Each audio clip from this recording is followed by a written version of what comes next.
Anès et Jambres s'opposaient à Moïse, de même, ces hommes s'opposent à la vérité, étant corrompus d'entendement, réprouvés en ce qui concerne la foi. Il est Mais 14 ils heures. ne feront pas de plus grands progrès, car leur folie sera manifeste pour tous, comme le fut celle de ces deux hommes. Nous allons y recommander ce moment de méditation à notre Seigneur afin qu'il nous conduise par son esprit. Seigneur, notre Dieu, notre Père, toi la sagesse infiniment grande, nous te prions de nous assister par ton esprit durant ce moment d'échange et de partage des choses concernant ton royaume. Père, je te prie, Seigneur, de m'utiliser comme un instrument pour dévoiler les manœuvres du diable et de ses ministres. Merci de nous assister. C'est dans le nom puissant, vivant et magnifique de Jésus-Christ que nous t'avons recommandé ces instants. Amen.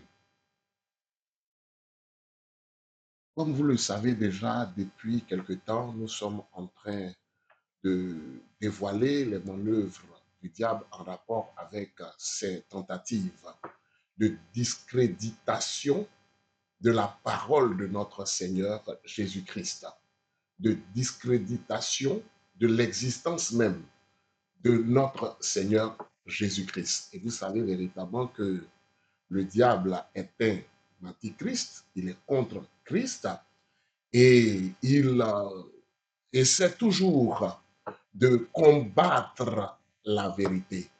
Et d'ailleurs, nous voyons que quand nous poursuivons le texte de 1 Timothée au chapitre 1 que nous avons considéré, au verset 18 plus particulièrement, l'apôtre Paul pouvait dire ceci à son fils dans la foi, Timothée, que je lis: la recommandation que je t'adresse, Timothée, mon enfant, selon les prophéties faites précédemment à ton sujet, c'est que d'après elles, tu combattes le bon combat, en gardant la foi et une bonne conscience. Cette conscience, quelques-uns l'ont perdue et ont fait naufrage par rapport à la foi. De ce nombre sont Hyménée et Alexandre, que j'ai livrés à Satan afin qu'ils apprennent à ne pas blasphémer. Donc déjà là, nous voyons que l'apôtre Paul recommandait à son fils dans la foi, Timothée, la bonne conscience et véritablement le maintien dans la foi. Et malheureusement, on constate, nous voyons que parfois certains qui ne veulent pas demeurer dans la parole de vérité de Christ et qui veulent être docteurs de la loi, ils se perdent dans de vains discours, comme nous l'avons considéré tout à l'heure depuis le verset 5 de 1 Timothée au chapitre 1. Et depuis quelque temps d'ailleurs, pour rappeler le contexte en rapport avec ce que nous sommes en train de faire par rapport à ceux qui nous suivront, nous voulons toujours faire un récapitulatif de ce pourquoi nous sommes depuis quelque temps en train de dévoiler les manœuvres du diable à travers ses ministres, puisque nous savons véritablement que c'est lui qui, en tant qu'antéchrist, veut discréditer le Christ et sa parole. Et vous constaterez que déjà, lorsque notre Seigneur, au jour de sa chair, durant son ministère terrestre, parlait aux Juifs, quand nous voyons en Jean 8 à partir du verset 30 à 32, la Bible dit que quand il parla ainsi, plusieurs crurent en lui. Mais il ne s'est pas arrêté à là. Il dit à ceux qui avaient cru en lui. Et là, nous constaterons que dans la suite de la conversation, ces personnes avaient manifesté une foi de façade. Il dit, si vous demeurez dans ma parole, vous êtes réellement mes disciples. Vous connaîtrez la vérité et la vérité vous affranchira. Et nous avons eu, pour aller un peu plus loin dans ce que nous étions en train de dire en rapport avec le contexte, un débat sur Yeshua TV, et dont nous saluons les animateurs et le directeur général de cette illustre chaîne chrétienne, nous avons eu un débat là-bas avec des personnes, l'un qui se présentait comme chercheur et l'autre qui se présentait aussi comme pasteur. Et il continue effectivement de le dire, hein, parce que selon leur entendement, le mot pasteur se rapporte à tous ceux qui conduisent véritablement des personnes et ainsi de suite. Alors que nous sommes en train de parler des pasteurs de la bergerie du Seigneur Jésus-Christ, des pasteurs qui sont aussi des bergers au service du bon berger, qu'est notre Seigneur Jésus-Christ selon Jean au chapitre 10. Et par la suite, on a pu voir qu'alors que euh, l'un d'entre eux avait du mal à s'identifier comme n'étant pas chrétien, il a avoué qu'il ne l'est plus. D'ailleurs, dans la vidéo que nous allons partager avec vous, ou encore il continue sa tentative de discréditation de Christ, son Église et du Nouveau Testament.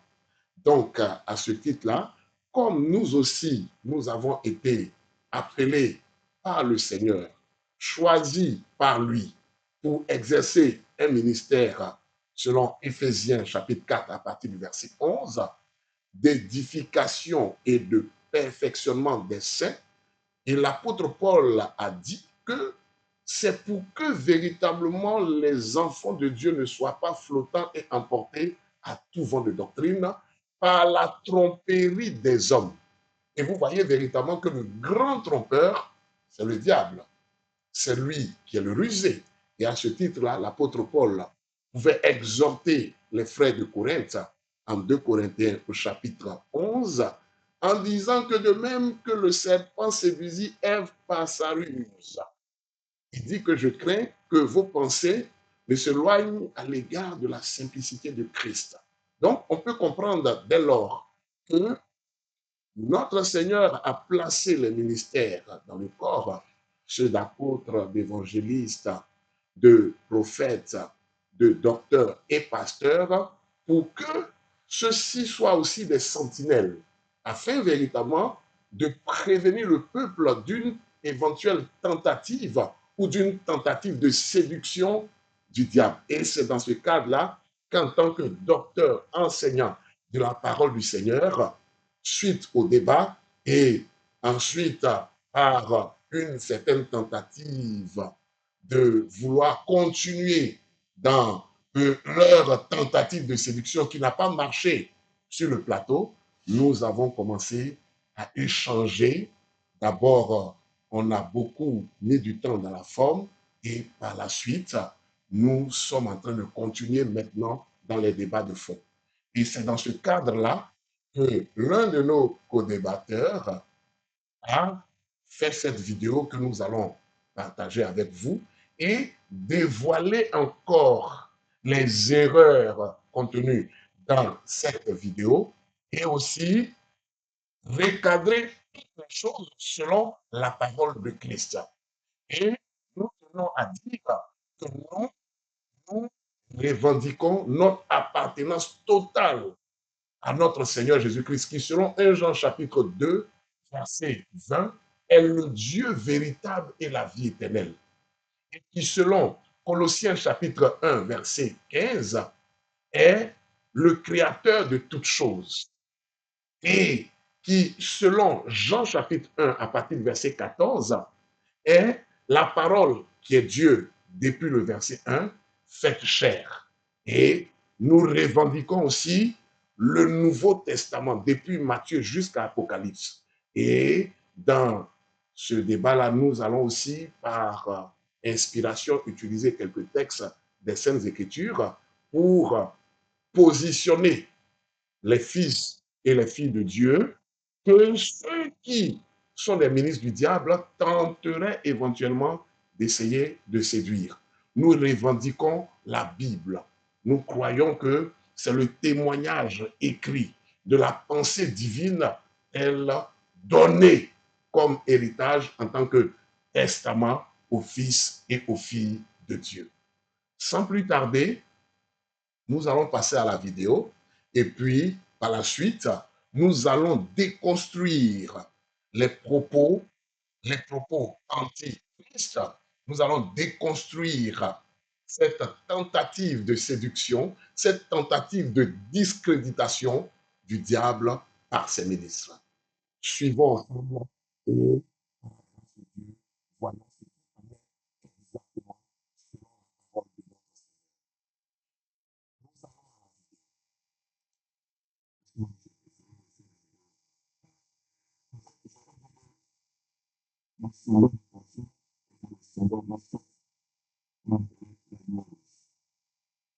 ce que symbole de poisson. Pour ceux qui ne connaissent pas le symbole de poisson, c'est boîtier, boîtier de Bible. Voilà. Le symbole de poisson.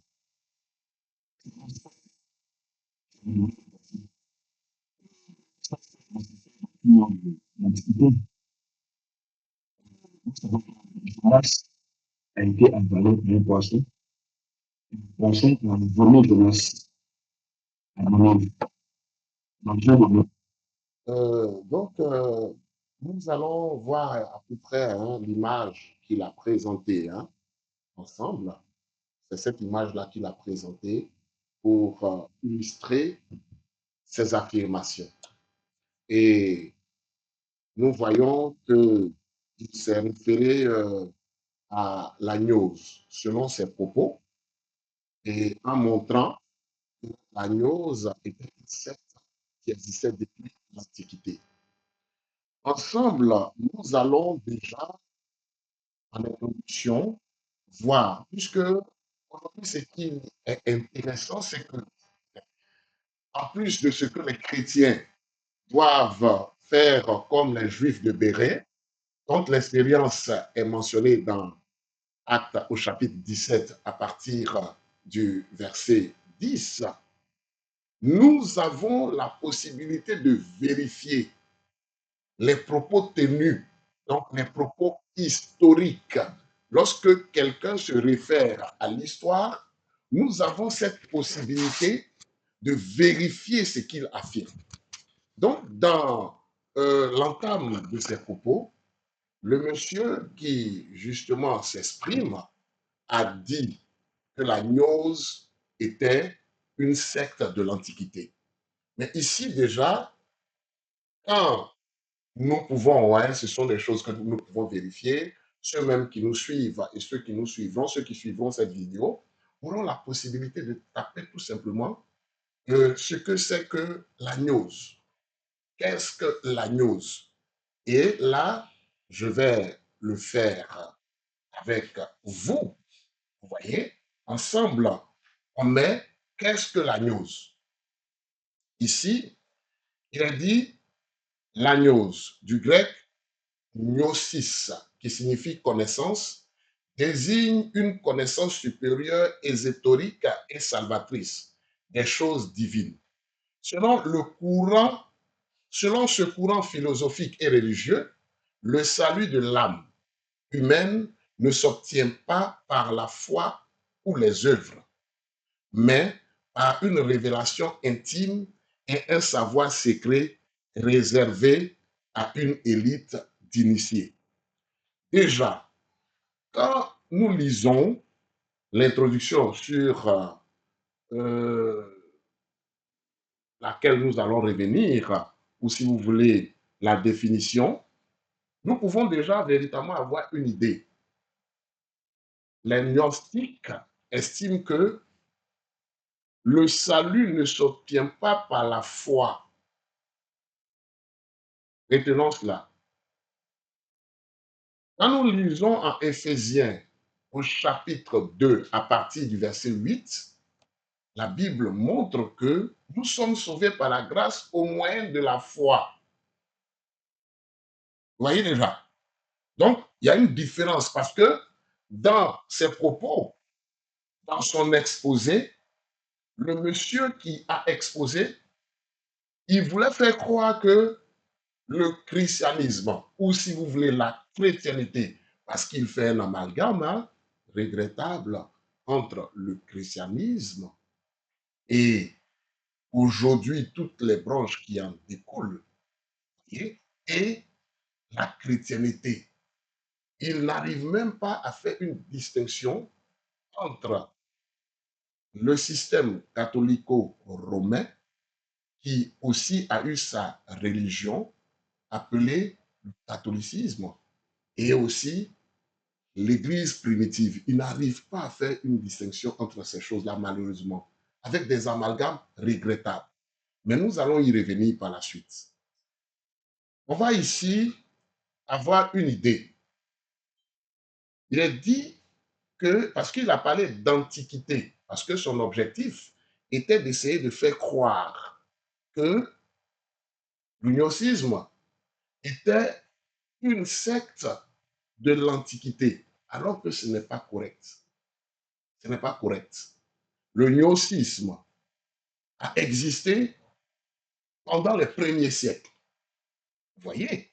Et par la suite, quand nous allons poursuivre, parce qu'on ne va pas s'attarder sur cela, on va rentrer dans le fond, on va se rendre compte que, contrairement à ce qu'il affirme, regardez ici, il est dit le mouvement gnostique a pris une grande ampleur au 1er et au 2e siècle après Jésus-Christ dans le bassin méditerranéen et à Alexandrie, se mêlant aux influences grecques, orientales et juives.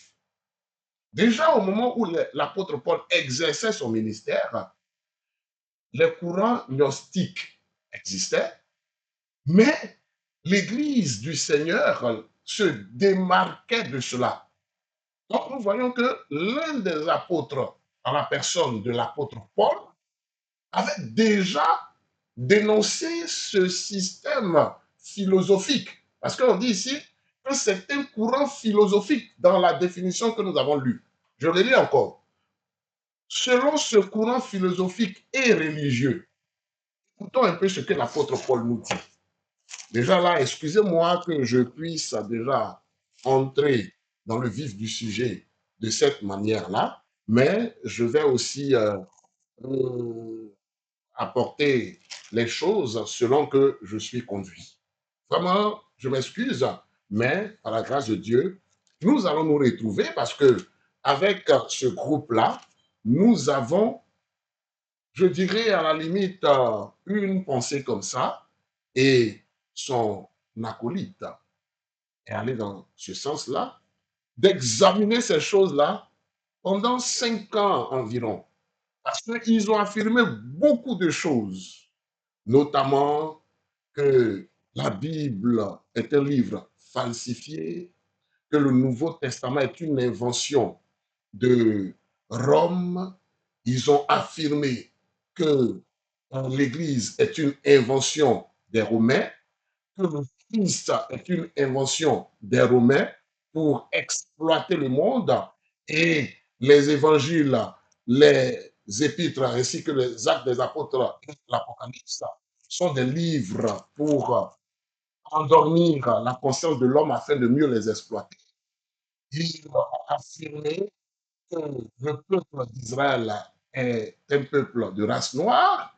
Ils ont affirmé que la Palestine, donc si vous voulez, le territoire que le Seigneur a donné à Abraham et à ses descendants, donc appelé le territoire d'Israël, en Afrique, ils ont affirmé beaucoup de choses de ce type-là. Et déjà, nous avons commencé à examiner certains points et nous continuerons au fur et à mesure d'examiner ces points-là. Pour dire, lorsque ils suivront cette vidéo, il faut qu'ils s'y pressent. Allons-y pas à pas. Et si même aujourd'hui, je n'ai pas terminé cette déconstruction, je pourrais continuer. Et eux aussi, ils auront l'opportunité d'apporter certainement des éclairages ou bien des précisions sur leurs affirmations. Mais pour l'heure, nous tenons à faire savoir que leur déclaration, telle que nous allons continuer d'écouter, est totalement quelque chose qui n'a pas de fondement en rapport avec les réalités historiques. Parce que l'objectif est véritablement de ramener cette pratique-là depuis le temps de Jonas, et nous allons y revenir tout à l'heure. Bien, ici, je lis en Colossiens au chapitre 2. Voici ce que l'apôtre Paul dit aux frères de Colosse. Il dit au verset 4, je dis cela. Bon, on va avoir déjà un contexte. Hein. Je voulais que nous lisions depuis le verset 4, mais comme Paul dit je dis cela, il est bon que nous puissions remonter depuis le verset 1. Je veux en effet que vous sachiez combien est grand le combat que je soutiens pour vous et pour ceux qui sont à Laodicée et pour tous ceux qui n'ont pas vu mon visage, afin qu'ils apprennent, afin qu'ils aient le cœur rempli de consolation, qu'ils soient unis dans l'amour et enrichis d'une pleine intelligence pour connaître le mystère de Dieu, savoir Christ, mystère dans lequel sont cachés tous les trésors de la sagesse et de la connaissance. Déjà, vous avez vu que dans la définition de la gnose, il est dit que cela signifie connaissance. Et déjà, l'apôtre Paul était en train de dire aux frères de Colosse de faire attention à ce système de pensée-là qui déjà existait et qui a vraiment pris forme dans les deuxième et troisième siècles comme un système religieux en tant que tel. Mais déjà, les pensées en rapport avec la gnose existaient. Mais l'Église du Seigneur, par ses apôtres, s'était démarquée de ce courant philosophique, qui a pris vraiment une tournure jusqu'au point de devenir un système religieux. Mais vous allez voir véritablement que ce monsieur, il fait un amalgame en rapport avec ces choses-là. Je poursuis. Il montre que le mystère de Dieu, c'est Christ. Parce que nous voyons que selon Colossiens, le même livre de Colossiens au chapitre 1 à partir du verset 15, le Christ qui est le Fils de Dieu est présenté comme l'image du Dieu invisible. Le Dieu invisible qui se révélait à certaines personnes s'est rendu pleinement visible lorsqu'il a pris un corps humain. Dieu créateur est devenu un homme. Voici pourquoi Paul dit que le mystère de Dieu, c'est Christ. Et en Christ sont cachés tous les trésors de la connaissance. Vous voyez un peu de quoi il est parlé. De la sagesse et de la connaissance. Donc c'est en Christ que la connaissance des choses divines, du plan de rédemption, du plan divin est révélée. Et ceux qui ont l'esprit de Christ, comme l'apôtre Paul pouvait le dire en 1 Corinthiens au chapitre 2, et nous allons revenir à cela par la grâce de notre Seigneur tout le long de notre exposé de déconstruction. Et ici, il poursuit maintenant.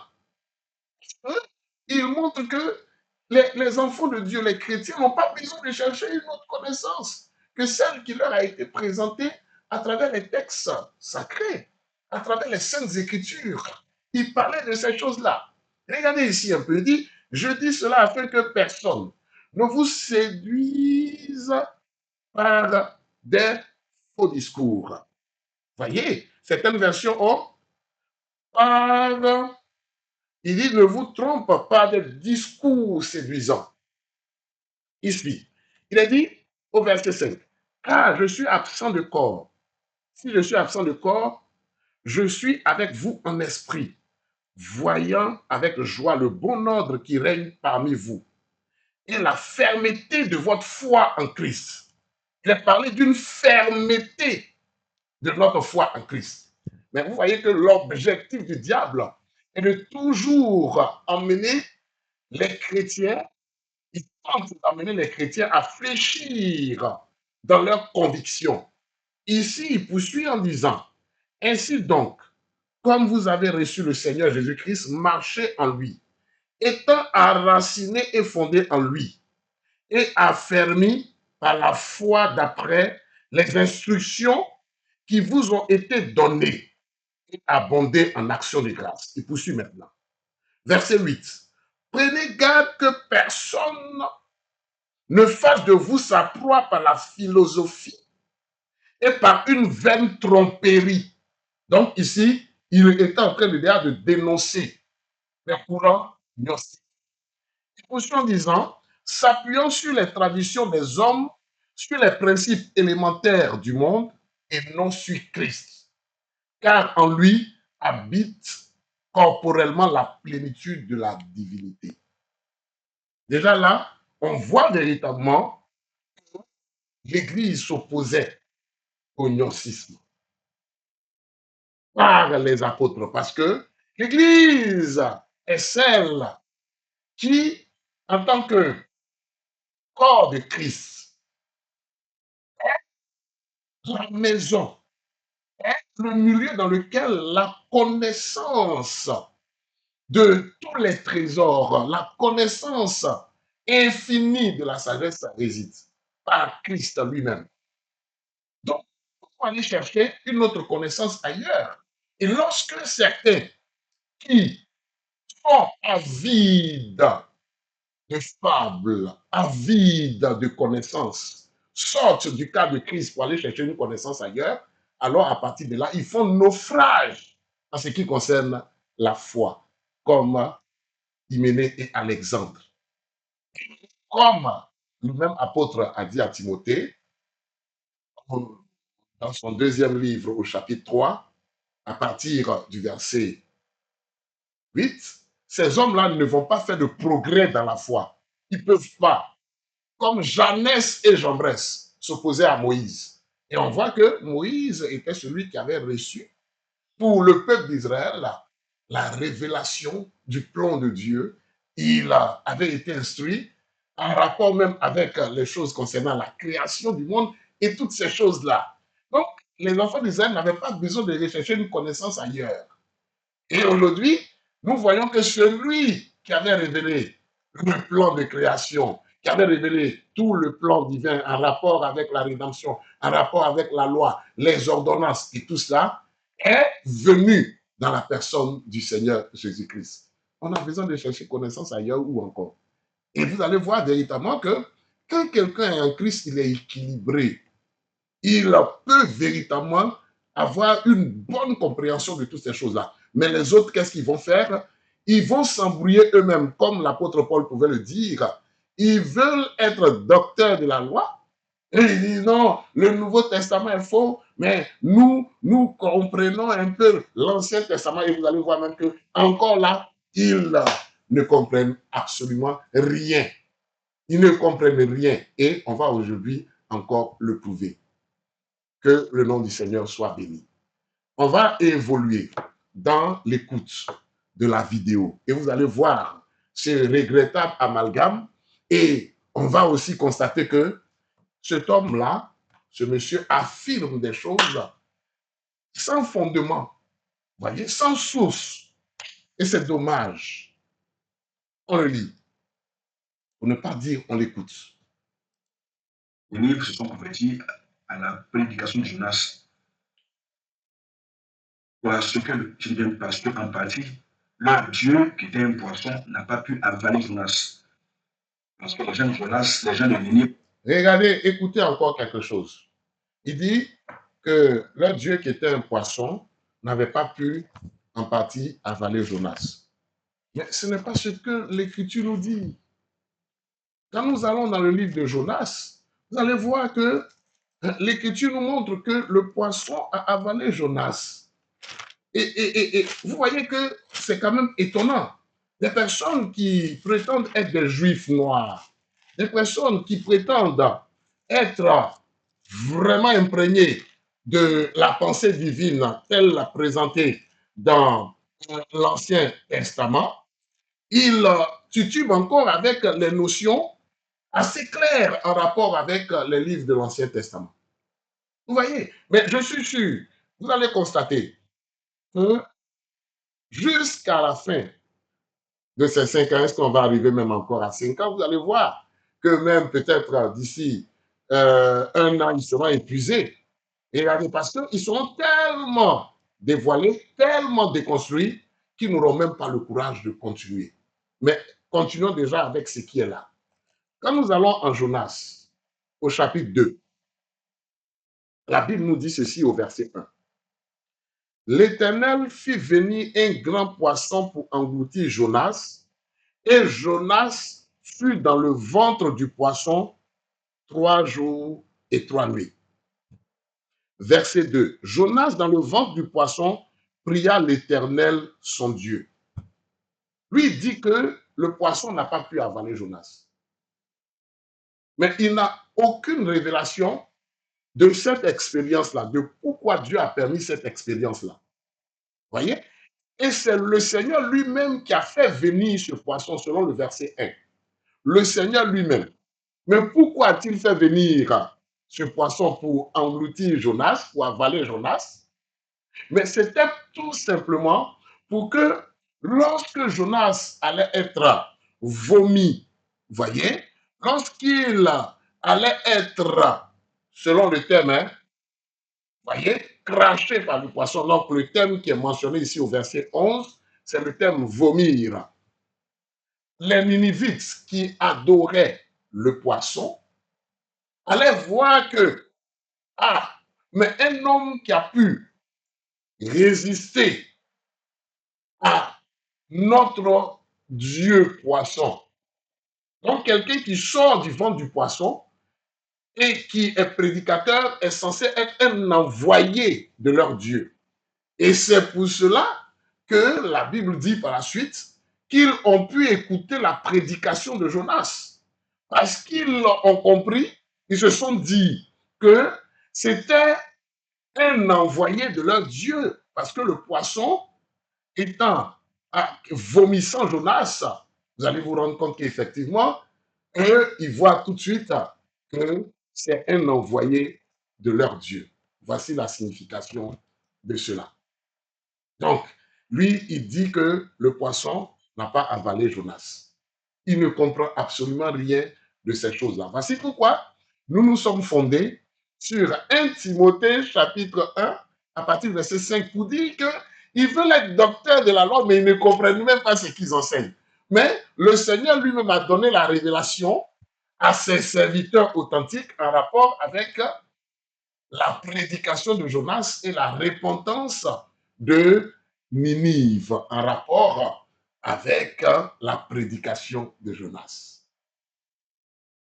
Nous poursuivons avec l'écoute. Ou plutôt adorer le poisson. Donc ce poisson-là était le symbole du sexe. Et même avant Jésus, les gens adoraient ce poisson. Bien. Donc, il dit que ce poisson-là était le symbole d'une secte et avant le Seigneur, les gens adoraient le poisson. Mais ça, c'est connu. On ne sait même pas, comme on peut le dire ici, c'est même un buzz. C'est très connu. Cette histoire-là est connue en rapport avec les Ninivites qui adoraient le poisson. Vous voyez? Et même jusqu'à présent en Irak, dans la zone où se trouve Ninive, où se trouvait Ninive dans le temps, il y a encore une effigie, une statue de ce poisson-là. Vous voyez? Donc, il y a eu des fouilles archéologiques qui ont montré que déjà, il y avait l'adoration d'un poisson par le peuple de Ninive. Mais c'est différent de ce qu'il veut essayer de faire croire en rapport avec le fait que les chrétiens qui sont la gnose, parce que c'est sa démonstration, c'est ce qu'il veut tenter de dire. En fait, le christianisme, entre guillemets, la chrétienté est la gnose déguisée. Donc, cette présentation de Christ et de son Église, c'est la continuité de la secte de la gnose. Mais c'est parce que justement, il ne comprend absolument rien des symboles. Vous voyez, il ne comprend absolument rien des symboles. Ce que je vous ai montré, et est effectivement une illustration. C'est une illustration de Jonas, qui est le type de Christ, celui qui en tant que prédicateur, parce que la Bible nous dit en Éphésiens 4, 11 que nous sommes établis comme. Donc, le vrai évangéliste, c'est Christ. Le vrai prophète, c'est Christ. C'est lui le Dieu prophète. Le vrai docteur, c'est Christ. Maintenant, qu'est-ce qu'il fait? Par son esprit, il distribue selon son bon plaisir à des personnes qu'il a choisies pour qu'eux, ils exercent un ministère. Donc, c'est des démembrements de Christ. Et nous pouvons comprendre même que les 5 ministères sont effectivement la manifestation du doigt de Dieu en rapport avec le fait de façonner, d'édifier les élus de Dieu. Donc ici, le Seigneur lui-même, n'oublions pas, il s'est identifié à Jonas, qui a fait 3 jours et 3 nuits dans le ventre du poisson. Dans Matthieu au chapitre 12, notre Seigneur s'est identifié à Jonas pour parler de la résurrection, parce que le fait que Jonas ait été vomi par le poisson symbolisait aussi la résurrection.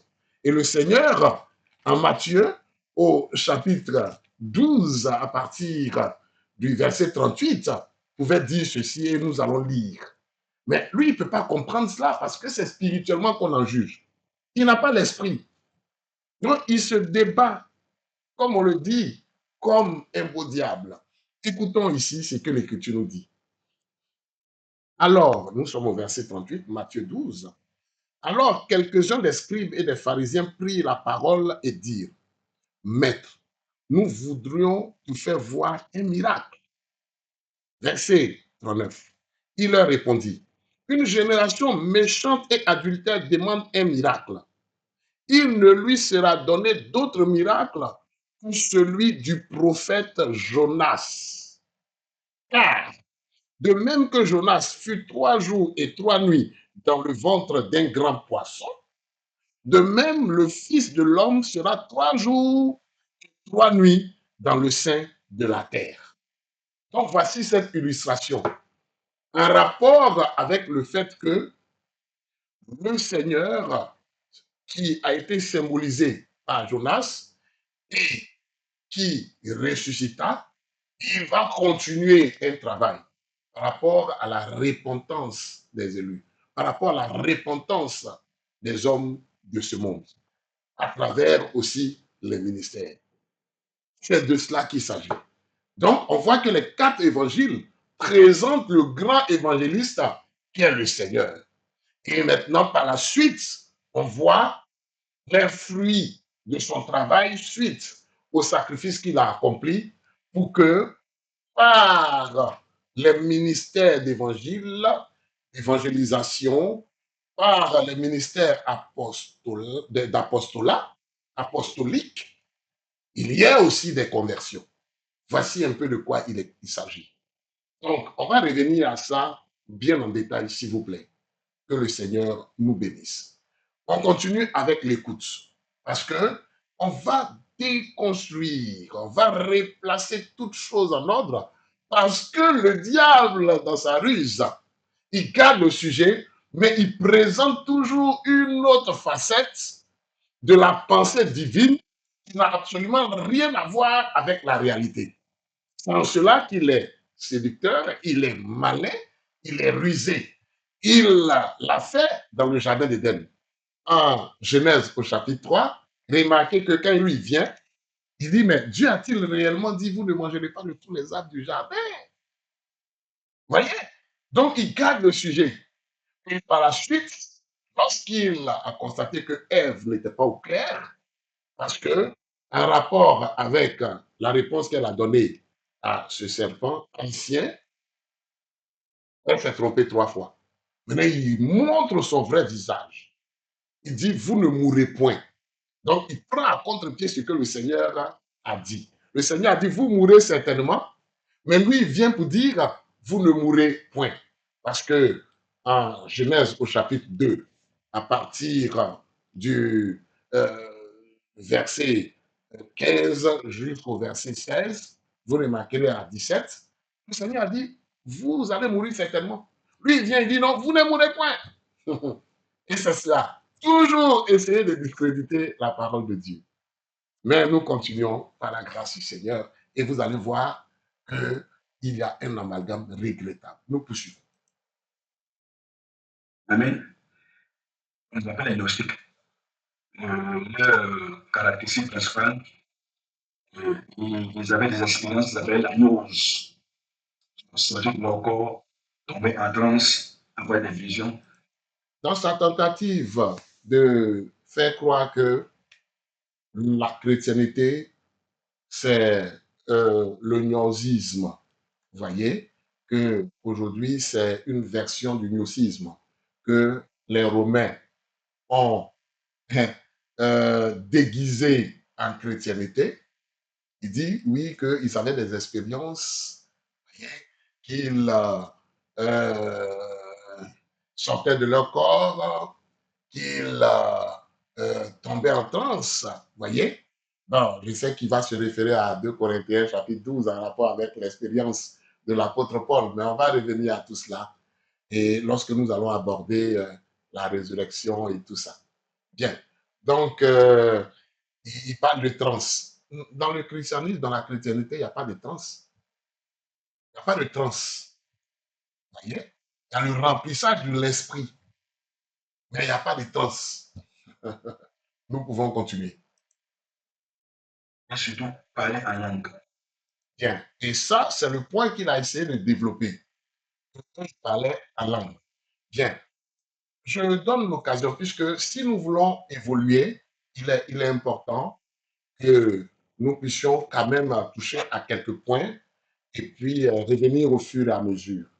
Mais quand vous allez lire en entrant dans gnose, gnostique et tout cela, vous allez vous rendre compte que tout ce qu'il affirme là n'est pas attribué à la gnose. Ce n'est pas attribué au gnostisme. Ce n'est pas attribué à cela. Vous voyez? Donc, vous pourrez vous-même vérifier ce que nous sommes en train de dire. C'est une pure invention de sa part. Vous voyez? Le gnosticisme était beaucoup fondé sur la connaissance et la philosophie. Vous voyez? Ils avaient eux-mêmes leur propre manière de croire, leur manière de voir les choses. Vous voyez?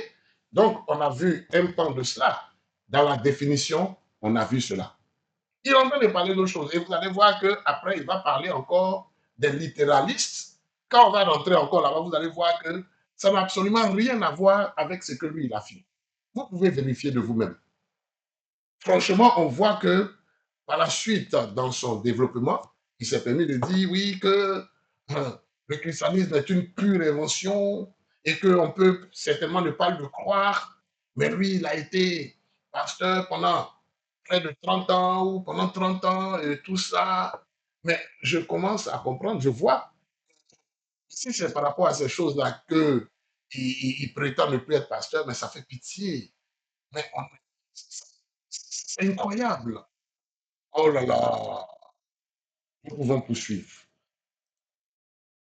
Hein. Les gnostiques parlaient en langue. Eux, ils toléraient la débauche, les expériences, le sexe, tout, ils toléraient. Et à côté d'eux, il y avait une autre secte qui était aussi une forme gnostique. Mais eux, ils étaient organisés dans un chef. Et eux, ils ne toléraient pas ça, ils ne toléraient pas la débauche. Ils ont encore sacrifier la chair pour ne pas pécher. Le symbole, une croix.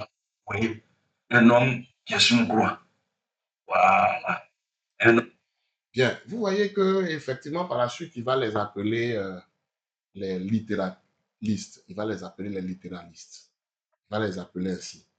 Donc, il veut faire croire parce que par la suite, bon, quand on va l'écouter lui-même confirmer ce que nous sommes en train de dire, il veut faire croire que en réalité, la croix ainsi que le poisson sont les symboles principaux de la chrétienté. C'est ce qu'ils veulent faire croire. Parce que il va faire un amalgame, vous voyez, et puis par la suite, attribuer ça, donc présenter la chrétienté comme une secte inventée par les Romains. Donc,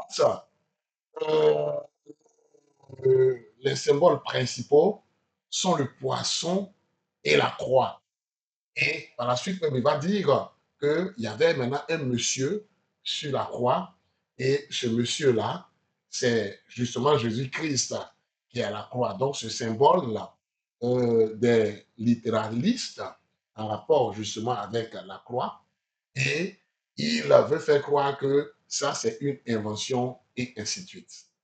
Donc, que le Seigneur à la croix est une invention. C'est plutôt euh, la présentation voilée de la secte gnostique, voyez, qui est le christianisme. C'est ce qu'il veut essayer de faire croire. Mais c'est totalement faux. C'est un mensonge odieux du diable. Et nous allons continuer en prouvant cela. Que c'est un mensonge odieux du diable. Mais la crucifixion a existé. La crucifixion était une sentence depuis véritablement euh, l'empire des Mèdes et des Perses en passant par l'empire des Grecs, vous voyez, et parce que chaque empire puisait dans l'héritage de l'empire précédent. Mais en réalité, quand nous voyons dans le livre de Daniel, il s'agit effectivement de la continuité de l'empire de Babylone, hein, mais on va revenir là lorsque nous allons examiner le livre de Daniel, parce que tous ces éléments-là vont ressortir par la grâce de notre Seigneur. Donc, chaque empire puisait dans l'héritage de l'empire qui l'a précédé. Donc, la crucifixion existait. Avant la naissance du Seigneur, la crucifixion existait. Et d'ailleurs, vous constaterez que en Jean chapitre 19, à la croix, il n'a pas été crucifié seul. Il y avait à sa droite et à sa gauche deux hommes. Et par la suite, on a pu voir que l'un a été sauvé et l'autre condamné. Donc, il y avait deux, on dit, brigands, tels que la Bible les présente, qui avaient été crucifiés avec le Seigneur. Donc, la crucifixion n'était pas quelque chose qui était inconnu. La crucifixion existait déjà bien longtemps avant. Maintenant, si quelques-uns ont fait de cela leur bannière et que par la suite, les chrétiens, en parlant de la croix, pensent à la crucifixion du Seigneur, sacrifice par lequel, lorsque tu crois, tu es sauvé, mais non, ça ne peut pas étonner les fils de Dieu. Parce que le diable est un imitateur. Il va toujours essayer d'imiter ce que le Seigneur fait. Donc, nous pouvons comprendre que le Seigneur lui-même, dans sa sagesse infiniment grande, avait véritablement dans son plan voulu mourir par cette méthode-là, par ce moyen-là, par la crucifixion, afin de pouvoir illustrer le serpent que Moïse avait élevé dans le désert. Vous voyez qu'en Nombre au chapitre 21, à partir du verset 7 et suivant, il y a véritablement cette expérience du serpent qui a été élevé dans le désert. Et le Seigneur, d'ailleurs, s'est référé à ça en Jean chapitre 3, à partir du verset 14. Il a dit, comme Moïse éleva le serpent dans le désert, il faut que le Fils de l'homme soit élevé, afin que quiconque croit en lui ne périsse point, mais qu'il ait la vie éternelle. Donc, ce n'est pas quelque chose de nouveau pour les chrétiens. Mais c'est le diable qui va essayer de faire croire que non, tout ce qu'on vous a dit là, oh, c'est un mensonge et lui-même il a affirmé et tout et tout. Mais pour quelqu'un qui dit avoir été pasteur pendant 30 ans, vraiment, ces arguments-là sont trop faibles. Il faut véritablement être un fils de la perdition pour pouvoir être distrait par ce type d'argument-là. C'est trop faible. Mais nous poursuivons. Voyez un peu. Nous continuons et vous-même, vous allez vous rendre compte.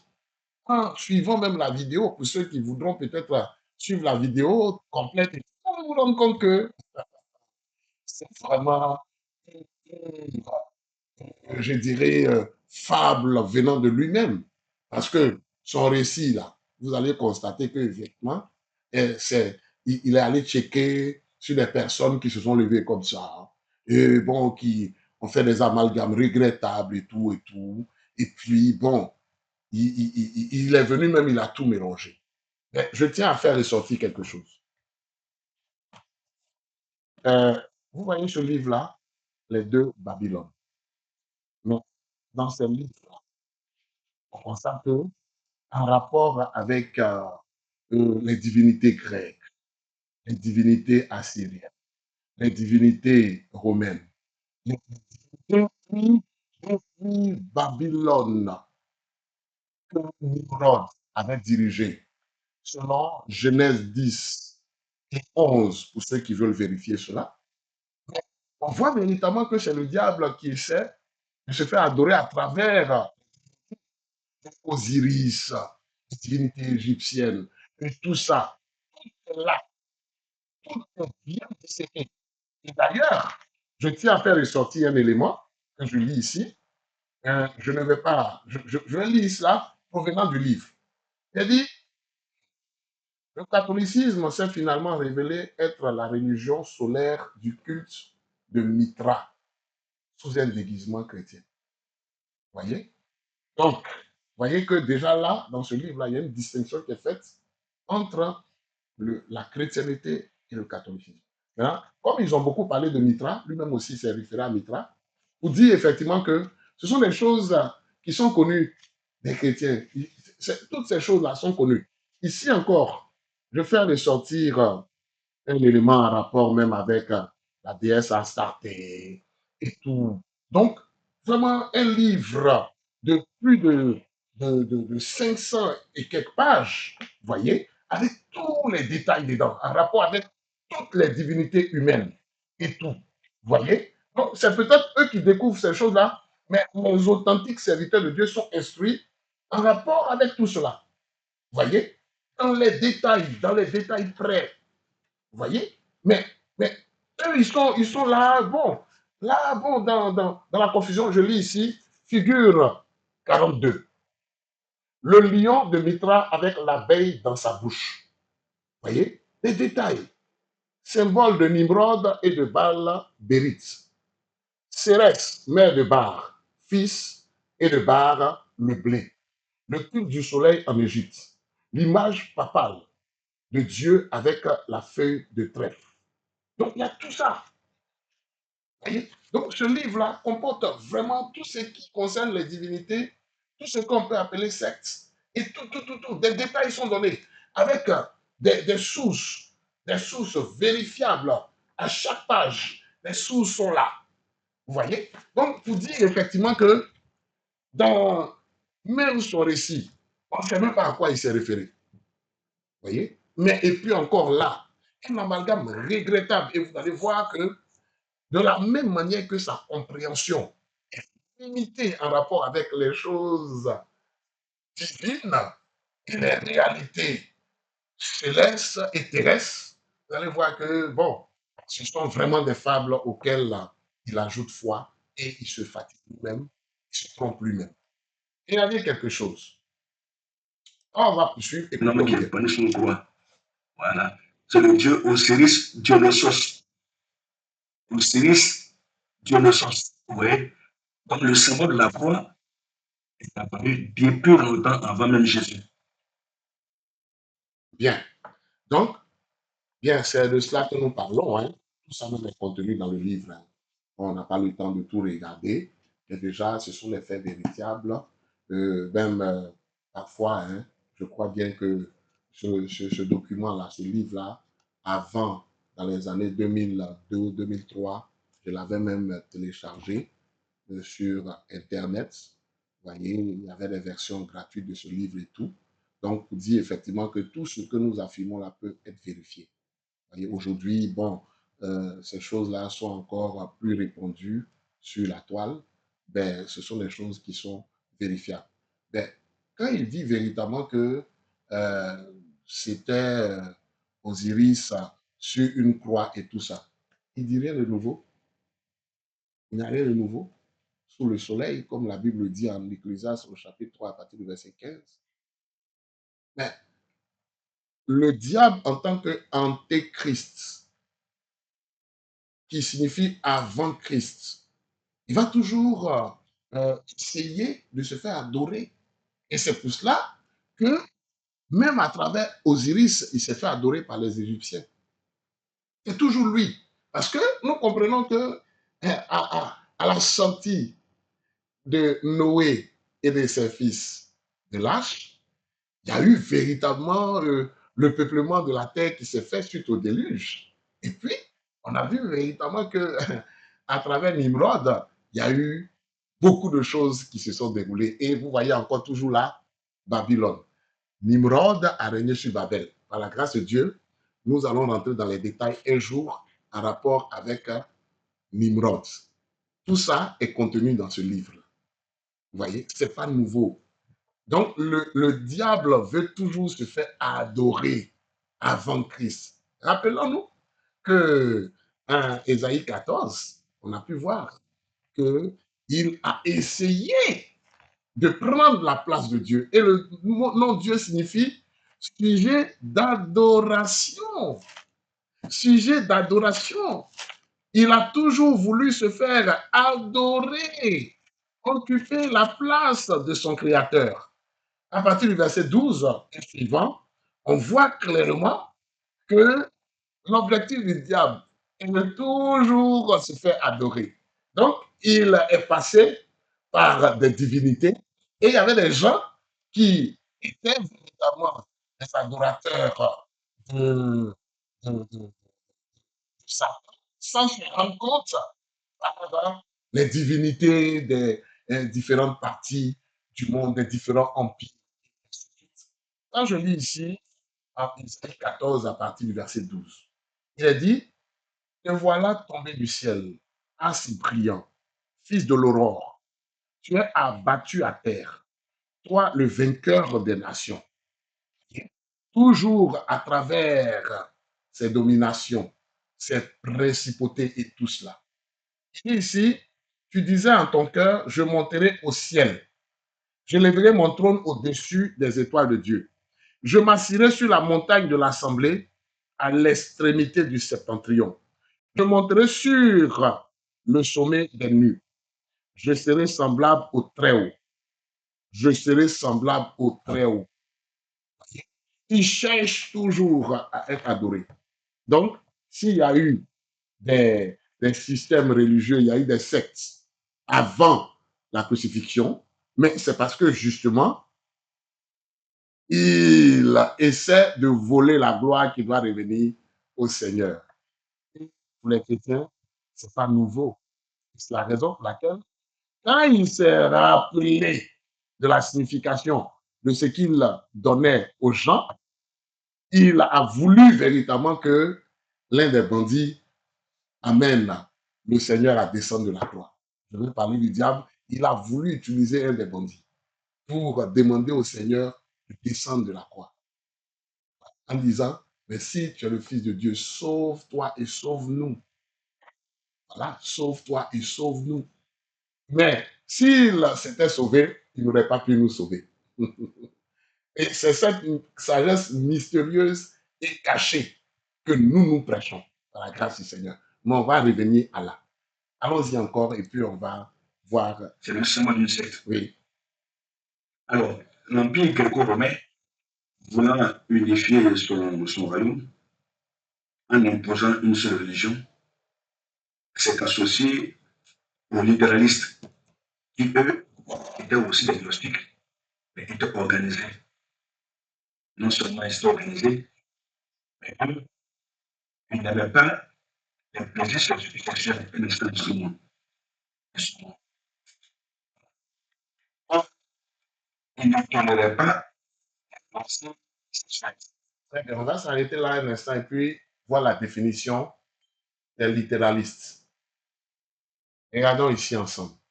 Les littéralistes sont des personnes qui interprètent les textes, le plus souvent religieux, juridiques ou philosophiques, au sens propre et strict, c'est-à-dire à la lettre, en refusant les interprétations allégoriques, symboliques ou métaphoriques. Caractéristique principale des littéralistes. Lecture textuelle. Il est Ils 15 heures. estiment que chaque mot du texte a une valeur absolue, historique ou factuelle exacte. Rejet du sens caché. Contrairement à l'exégèse allégorique qui cherche des messages spirituels ou cachés derrière les symboles, les littéralistes s'en tiennent à l'énoncé brut. Fondamentalisme. On retrouve cette approche chez certains groupes religieux fondamentalistes, chrétiens évangéliques, musulmans, rigoristes du judaïsme. Vous voyez que les littéralistes n'ont rien à voir avec ce qu'ils avançaient ici. Comme même le nom l'indique, aussi simple que ça. Vous voyez, toujours des choses pour jeter la confusion. Toujours. Mais c'est parce que les auteurs de ces choses-là sont déjà confus. Ils montrent que maintenant, c'était un autre genre de gnostique qui, eux, ne toléraient pas les plaisirs sexuels, qui, eux, faisaient comme ci, faisaient comme ça. Et donc, l'Empire romain s'est associé à eux pour combattre les autres gnostiques et toutes ces choses et tout cela. Donc, vous voyez un peu. Donc, vous voyez, l'homme qui veut assimiler ça, il essaie d'assimiler ça à la chrétienté, alors que ça n'a absolument rien à voir avec ce qu'il avance. Mais on sait que la Rome, la Rome antique, avait sa forme de religion. Et cela a pris forme au concile de Nicée. Et à partir de là, on a vu qu'il y a eu Constantin qui avait utilisé les païens, ainsi que les chrétiens froids, voyez, les chrétiens formalistes, les chrétiens de forme, les chrétiens de nom pour former une religion. Et c'est cette religion-là qui était la religion de l'Empire. Et c'est ça qui constitue les origines du catholicisme romain.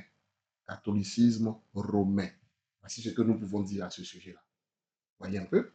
Mais voyez que ça n'a absolument rien à voir avec cela. Très bien. On va aller un peu vite. Donc, Parce l'Empire que gréco-romain nous a avons préféré servir plus une heure. pour combattre les gnostiques. Oui. Ils ont combattu les gnostiques.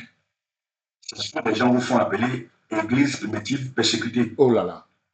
Les Oui. gens qui vous disent pas la vérité, vous savez, c'est celui qui gagne la guerre qui écrit l'histoire. Très bien. Donc, il veut faire croire que le gnosticisme, c'était cette invention de Rome et qui a persécuté les autres gnostiques.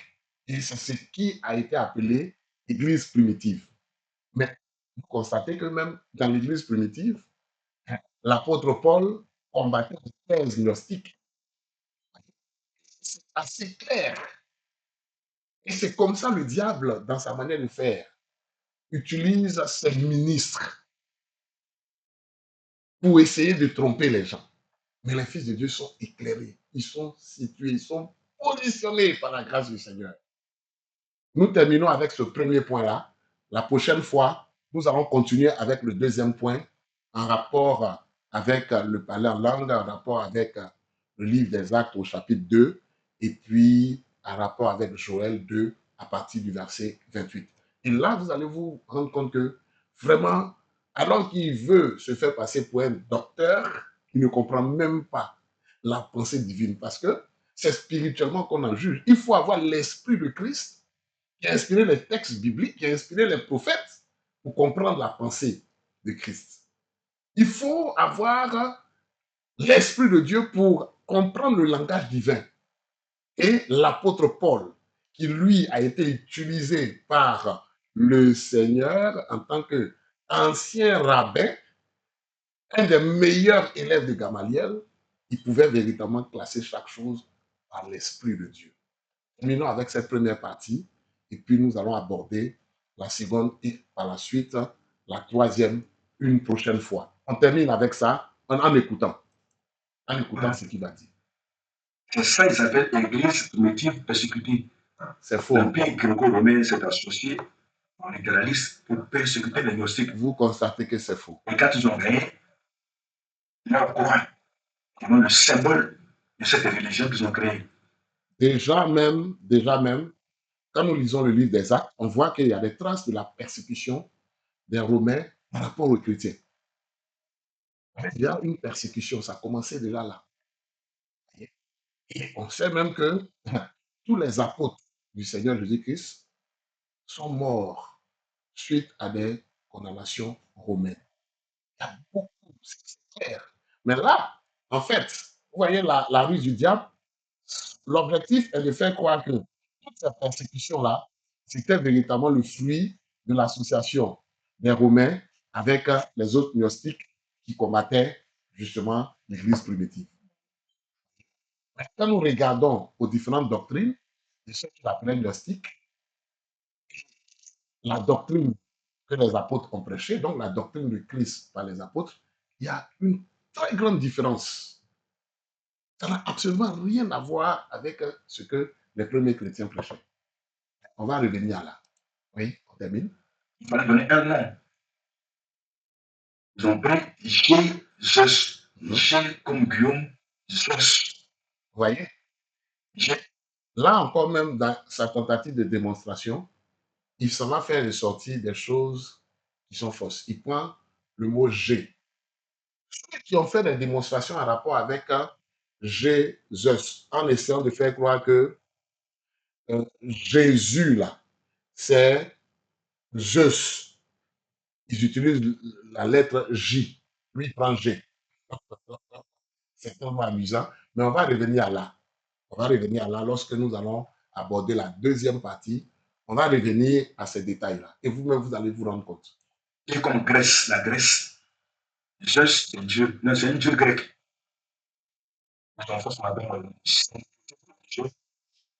C'est ça qui va. Ils ont pris les caractéristiques des gnostiques, ils ont combiné aux caractéristiques des littéralistes pour créer cette religion. Et le monsieur qui était sur la croix, il a nommé Jésus. Donc, du coup, vous avez une religion, il y a des expériences spirituelles, on parle en langue, on tombe en transe, on sent qu'on est plus. Encore. Eh bien, on va s'arrêter là pour aujourd'hui parce que la régie me fait signe en rapport avec cela. On va s'arrêter là pour aujourd'hui. Peut-être par la grâce du Seigneur, nous allons poursuivre cette vidéo-là, soit avant le samedi, ou on va véritablement le faire le samedi. Mais déjà, que le Seigneur vous bénisse abondamment avec ces différents points-là. Nous tenons à aller très rapidement pour permettre à ce que les ruses du diable soient dévoilées. Vraiment. On va toucher à ce point même sur lequel nous avons suspendu notre écoute. Et puis, nous allons encore continuer de vous rendre compte que ce n'est pas de fable conçue par la, la pensée aujourd'hui. À la grâce du Seigneur, nous venons de le constater. Ces affirmations-là sont fondées sur les tendances. La lutte primitive des croyants ne tombait pas en transe. Vous voyez? Les croyants ne tombaient pas en transe, les chrétiens ne tombaient pas en transe. Déjà, c'est du faux. Maintenant, le parler en langue, il s'est référé tout à l'heure. Vous allez vous rendre compte que c'est contraire à ce que les éducateurs font. Tel que cela est mentionné dans les 16 Écritures, dans le livre des Actes, chapitre 2, c'était contraire à ce qu'il a mentionné, à travers les riz papa, les riz popo. Mais on va arriver à là par la grâce du Seigneur. Que le Seigneur vous bénisse abondamment et que par sa grâce, nous puissions continuer et voir ensemble les dévoilements des ruses du diable et de ses ministres. Shalom. Soyez richement bénis.